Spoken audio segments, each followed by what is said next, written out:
Comenzamos un tema nuevo de electrostática. En él vamos a hablar del campo y el potencial en materiales conductores. Empezaremos por el campo electrostático en un conductor. Cuando se unen los átomos para formar la red cristalina de un conductor, se liberan electrones, una parte importante de los electrones de esos átomos, que permanecen en el interior del conductor como las moléculas de un gas en un recipiente cerrado. Se mueven con una velocidad importante dependiendo de la temperatura del conductor, de las características también de dicho conductor. Ese movimiento, que en principio es totalmente aleatorio, esos electrones se mueven en cualquier dirección, cuando al conductor se le introduce en un campo eléctrico E, aparecen unas fuerzas sobre esos electrones que serán igual al producto de la carga del electrón E por E minúscula por el campo E mayúscula. Esas fuerzas hacen que esa nube de electrones se desplace en sentido contrario al del campo, puesto que las cargas positivas atraerán a esos electrones. Es similar a ese movimiento, al movimiento de un enjambre de mosquitos que en una situación determinada pueden estar en una parte del espacio y en un determinado momento todo el enjambre se mueve con una velocidad de arrastre, en este caso para los electrones, que es mucho menor que la velocidad individual de esos electrones. Entonces, ¿qué pasa? Pues que los electrones van a ir acercándose a la cara por donde entran las líneas de campo y se van a ir de la cara opuesta, por lo que la cara opuesta se cargará positivamente y esta cara negativamente. Esa situación de movimiento de cargas es una situación debido a esa velocidad de arrastre que lo que entendemos es como una corriente eléctrica. O sea que para nosotros eso es una corriente eléctrica que parará en el momento en el que en campo interior, SUI, si llamamos SUI al campo interior del conductor, sea nulo. Mientras no sea nulo, habrá una determinada fuerza sobre esos electrones en esta dirección y en este sentido, que seguirá acumulando cargas negativas en esta cara y dejando cargas positivas en esta otra, porque evidentemente las cargas positivas que están en los núcleos de los átomos, esas no se mueven, pero sí se mueven los electrones, entonces dejan esas cargas positivas en esta cara y van acumulando cargas negativas en esta otra. Decimos que la situación será estacionaria cuando el campo interior dentro del conductor sea cero, y ese campo interior será la superposición de dos campos, el campo exterior E y el campo interior que generan las cargas positivas de esta cara y las negativas de esta otra, que naturalmente se contrarrestan. El campo de estas cargas internas va en sentido contrario al campo exterior E. Cuando lo contrarresten totalmente, el campo interior será nulo. En ese momento, el proceso de arrastre o el movimiento de arrastre de esa nube electrónica cesará. Y entonces podemos decir que la situación es estacionaria. No diremos que la situación es estática porque, aunque la velocidad de arrastre ya sea nula, la individual de los electrones que tenían en principio, que se movían como las moléculas de un gas, va a seguir existiendo. Pero lo que sí está claro es que esta cara va a quedar cargada negativamente y esta cara positivamente. ¿Qué ocurre en el caso de un conductor cuando se introducen electrones en ese conductor? En principio, el conductor, naturalmente, está en equilibrio eléctrico. O sea que no hay campo interno. ¿Por qué? Porque hay tantas cargas positivas como negativas, la distribución es uniforme de cargas positivas y negativas, entonces se neutralizan ambas cargas, las positivas y las negativas, y no hay campo alguno dentro del conductor. Entonces, si introducimos electrones en ese conductor, es como si el conductor no tuviera cargas, a efectos de qué le van a pasar a estos electrones. Estos electrones, ¿dónde se situarán? Pues se situarán en la periferia del conductor, en la superficie. Primero porque las fuerzas entre ellos serán repulsivas y tenderán a desplazarse hacia la superficie del conductor. ¿Hasta cuándo? Hasta que el campo interior sea nulo, como ya hemos dicho, que esa será la situación en la que ya no habrá desplazamiento de cargas y entonces se puede hablar de una situación estacionaria. En el caso de que saquemos electrones del conductor, pues ocurrirá que las cargas positivas, que naturalmente, como ya he dicho antes, no se mueven, permanecen quietas porque son cargas de los protones que están dentro del núcleo de los átomos, que permanecen fijos. Esos electrones abandonan precisamente la superficie del conductor. ¿Por qué? Porque naturalmente no puede haber carga positiva o negativa resultante dentro del conductor, porque si la hubiera, imaginemos que rodeamos a esa carga con una superficie gaussiana suficientemente pequeña como para coger nada más que esa carga. Entonces el campo, naturalmente, de esa carga no sería cero, porque daría flujo sobre esa superficie gaussiana que rodea esa carga y evidentemente el flujo no sería nulo. Luego hay campo, y mientras haya campo la situación no es estacionaria. Luego, para que haya situación estacionaria, las cargas, exceso de cargas, ya sea negativa o positiva, tienen que estar en la superficie del conductor. Vamos a hablar ahora del potencial dentro del conductor. Ya hemos dicho que la situación estacionaria corresponde a campo interior nulo. Si el campo interior es nulo, ¿qué le pasa al potencial? Como el campo es igual a menos el gradiente del potencial, pues el gradiente del potencial será nulo.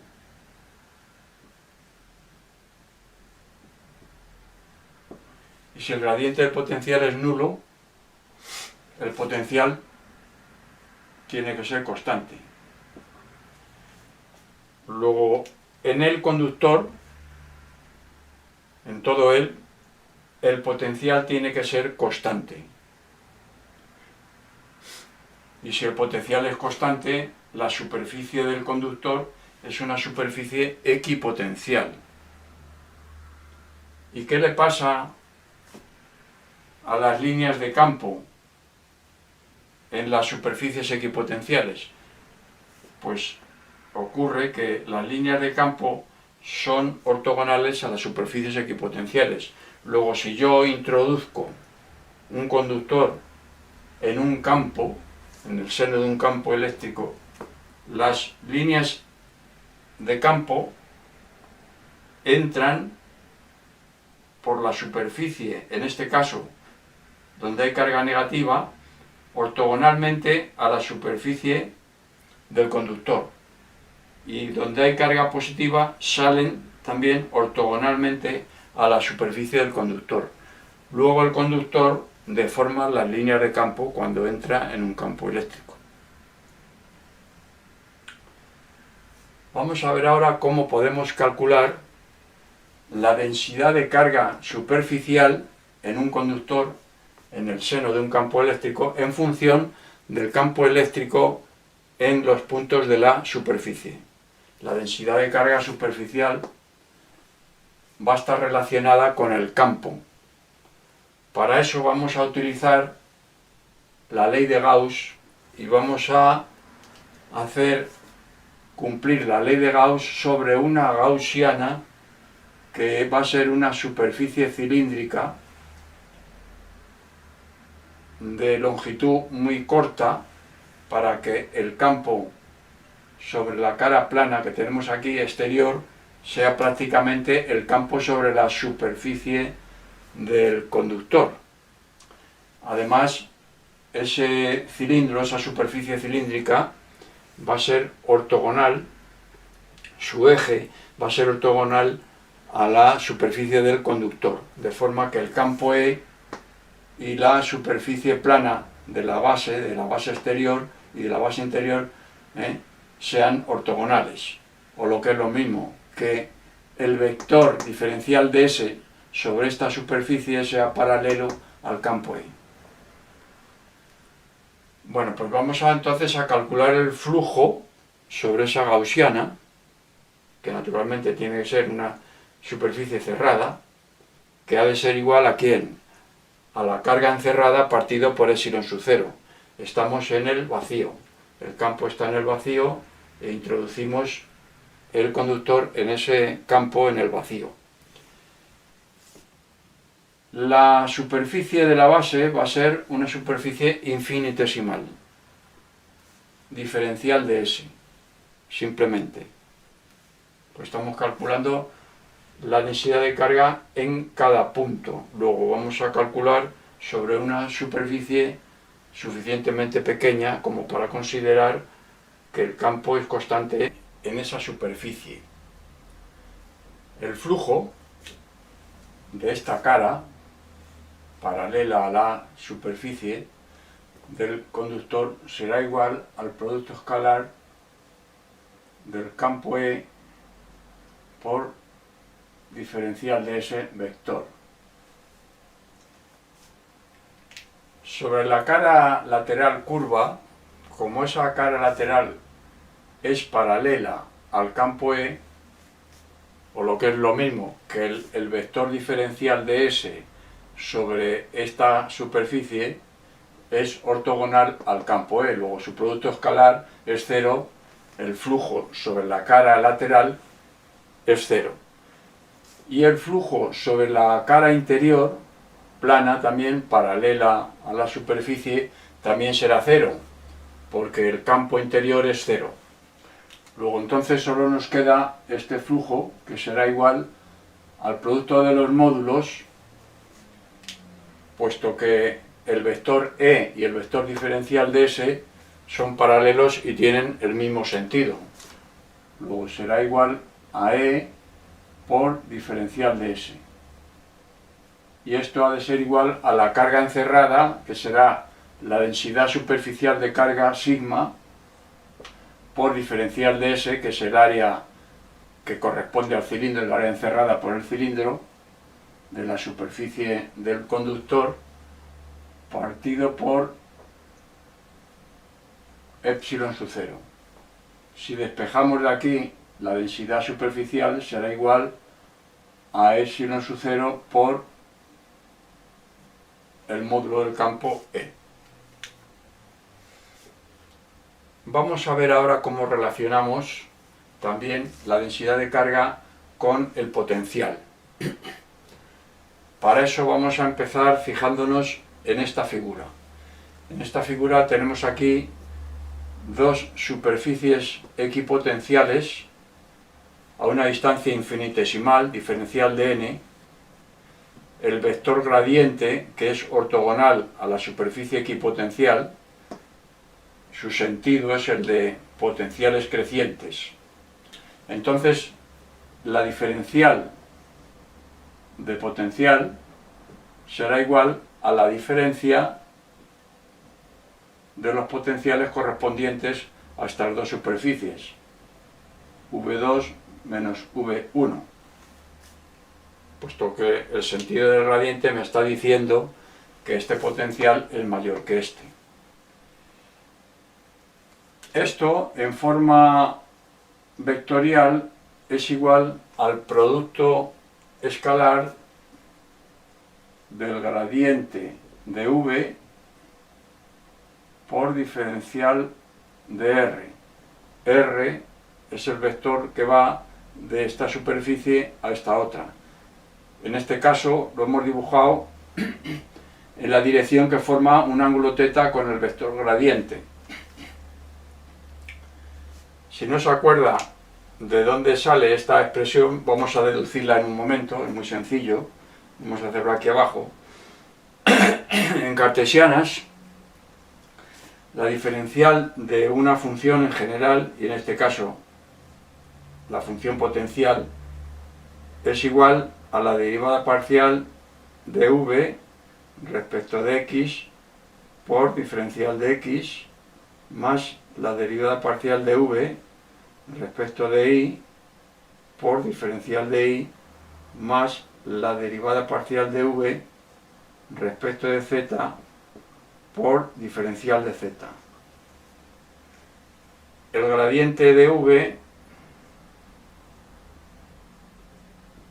es igual a la derivada parcial de v respecto de x por el versor y, o vector unitario en la dirección del eje x, más la derivada parcial de v respecto de y por el versor j, más la derivada parcial de v respecto de z por el versor k. Y el vector diferencial de r es igual a diferencial de x por y más diferencial de y por j más diferencial de z por k. Estamos en cartesianas. Bueno, pues si multiplicamos escalarmente este vector por este vector, que es lo que dice aquí, obtenemos esta expresión de la diferencial de v. Bueno, pues aclarado eso, vamos a continuar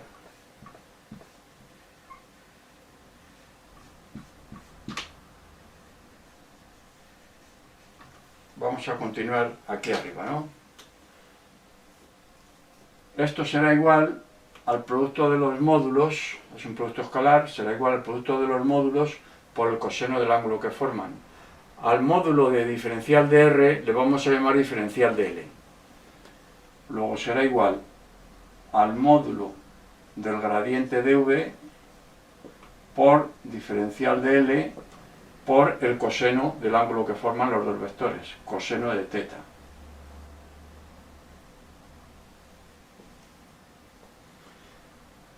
Si pasamos diferencial de L al primer miembro, me queda este cociente, diferencial de V partido por diferencial de L, igual al módulo del gradiente de V por el coseno de θ. ¿Esto qué es? Esto es la derivada, este cociente de diferenciales es la derivada del potencial en esta dirección respecto de L, en la dirección en que estamos calculando esa derivada. O sea que la derivada de potencial es igual al módulo del gradiente por el coseno del ángulo que forman la dirección en la que estamos calculando la derivada. ¿Cuándo será máxima la derivada o la variación del potencial? Pues cuando el coseno de teta valga 1, que corresponde a teta 0. O sea, cuando calculemos la derivada en la dirección del gradiente. Y en ese caso será la derivada de v respecto de n. Por otro lado, diferencial de n es diferencial de L por el coseno de teta. Luego, de cualquier manera, sale el cociente de diferenciales de la diferencial de v partido por la diferencial de n igual al gradiente de v. O sea que la variación máxima del potencial naturalmente se da en la dirección normal a las superficies equipotenciales y es igual al gradiente del potencial. Bueno, pues como resulta que el campo E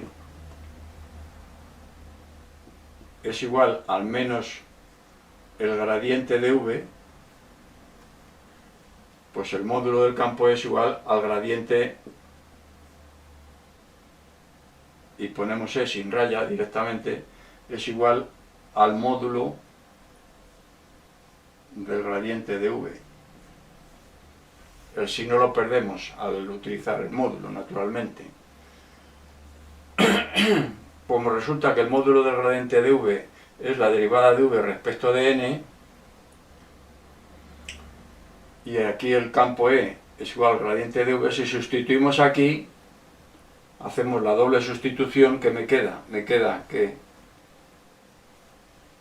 la densidad de carga superficial del conductor será igual a epsilon sub 0 por la derivada de v respecto de n. Sustituimos E por el módulo del gradiente de v y sustituimos el módulo del gradiente de v por la derivada de v respecto de n. Hacemos los dos cambios de una vez. Para que nos dé el signo de la carga superficial, tenemos que incluir un menos aquí delante, como ahora veremos. Perdemos el signo al utilizar módulos. Para que la ecuación esta nos dé el signo de la carga superficial, tenemos que incluir aquí un menos. Vamos a ver si eso es verdad. En este caso, el campo E sale del conductor, de la superficie del conductor.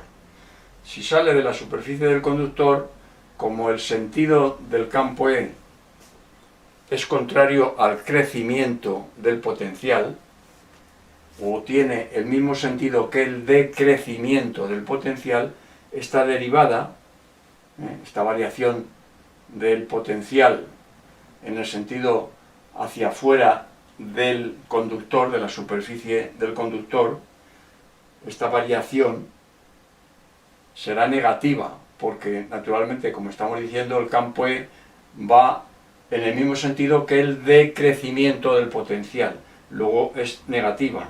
Con el menos de aquí me da un más para la densidad superficial de carga, que es lo que tenemos aquí dibujado.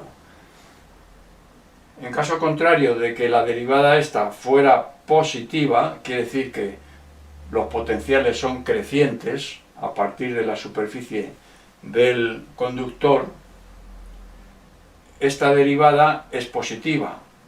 Si esta derivada es positiva, la densidad superficial de carga es negativa, como ocurre en este caso, que es que el campo entra. En ese caso el campo entraría, ¿no?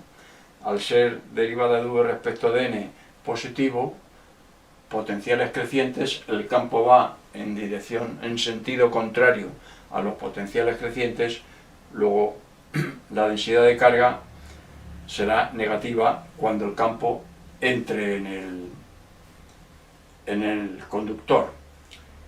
luego el signo está bien, está correcto. Aquí, para saber el signo de la densidad de carga, tenemos que observar cómo es el campo.